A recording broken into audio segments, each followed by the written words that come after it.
Sio kwa ajili ya kuweka uadui kwa wale watu ambao wanafanya haya. Na kama nilivyoeleza mwanzo kwamba unaongea haya sio kwa ajili ya kuweka uadui kwa wao.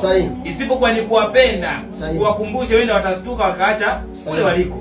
Na sio kwamba ndo labda ndo tuna elimu sana, subhanaka la ilma lana illa ma 'allamtana. Hata malaika walisema kwamba sisi tuna elimu isipokuwa kufundisha Mwenyezi Mungu. Isipokuwa ni fadhakir inna fa'ati dhikra. Sasa tulizungumzia jambo moja kuwa hii iko vipi katika vichinjo hivi ambavyo watu wanakuja wanachinjiwa.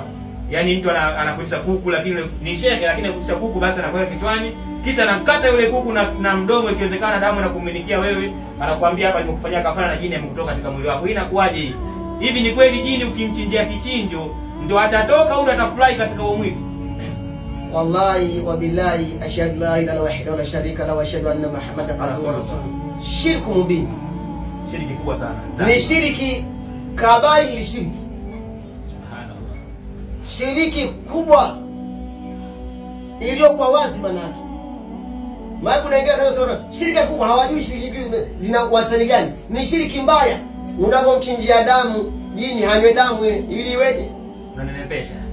Kwanza jini chakula chake sio nini? Sio damu. Sio damu. Ila washirikina ndio wamwalingania majini wapitie mfumo nini? Wa damu. Kwa vile akiingana mwili jini atapelekana nini?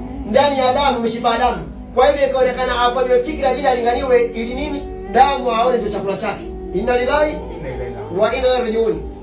Jini chakula chake nini? Mifupa. Mifupa ndio chakula chake jini.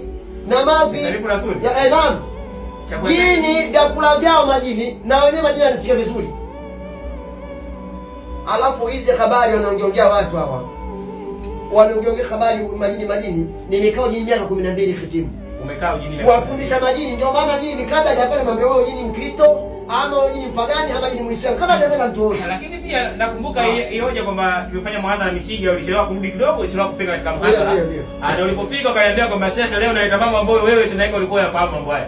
Ni kwamba aliniomba majini nikawafundishe kidogo. Ndio. Ili swala na unaponiambia kwamba ulikao jini miaka kadhaa na vipi kule ulikuwa unaishi kama ndugu zako kama majamaa ili watu watazamaji wapate kuelewa zaidi kitu kama tunaongelea. Asili ya majini nilikuwa naenda kwa nyakati mbalimbali ndani ya miaka 12. Haikuwa umeenda na moja kwa moja. La, asha ilikuwa nakwenda kwa muda fulani kisha narejea. Ila muda niliokaa huko ni muda mrefu zaidi.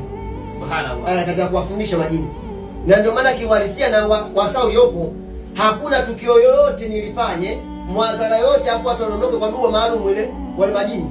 Hakuna jini ndio kunisumbua kuja univamia wala kunishika japo jua wala kazo. Hayupo. Kwa hivyo watu wengi ulisema kwamba walishangaa Msumbiji ulivyoenda ukapiga dua watu wakamka chini na yale maradhi ambayo yalitokea. Lakini watu wakashangaa kwamba Msumbiji ni nchi ambayo ina uchawi sana. Inafahamika kwa mambo ya ushirikina lakini pale hakuna ambacho kilikuzuru chochote na watu wakashangaa kwamba mbona Sharifu hajakuja na mabodyguard kama wengine au kuja na watu ambao mashehe wamezunguka ambao wanajua kwamba akivamia basi washike, lakini wewe naona ulikuwa peke yako. Hivi unajiamini na nini? Maana wengine hawajiamini na majini, masharifu wengine. Hebu watu waelewe mambo ya kubayana. Naam. Hebu nichukulie kwa kibegi pale. Alafu masharifu kwa kutungwa mizimu hapo anasema bila kuzima data. Mashaallah. Hebu kibegi. Nini hapa? Leta kibegi. Naam. Kibegi kilikuwa mbali kidogo. Mashaallah. Kilikuwa mbali kidogo. Maana kusudio kuwaelewesha watu vitu ambavyo viko wazi. Watu wafahamu. Kuna watu ambao wanasema kwamba bwana hizo ni janja za mtandao tu, leo naona ndio wataelewa, watapata majibu. Nataka kuzima watu watapata majibu sahihi. Hiyo hali yao ya kuongea vitu ambavyo visiko kuwepo. Watapata majibu sahihi. Bana watu wajua hata kazi kama umeanza leo vile. Ni muda mrefu sana. Ila kuingia kwenye mitandao mpaka alivyoniidhinisha. Ni muda mrefu sana hii shughuli za dua na mambo mengine ya kutengeneza umma. Ni muda mrefu sana hizo shughuli zimeanza. Si leo na si jana. Wewe ndugu zangu hapa tutaangalia hapa. Sharifu Rasuli ameitisha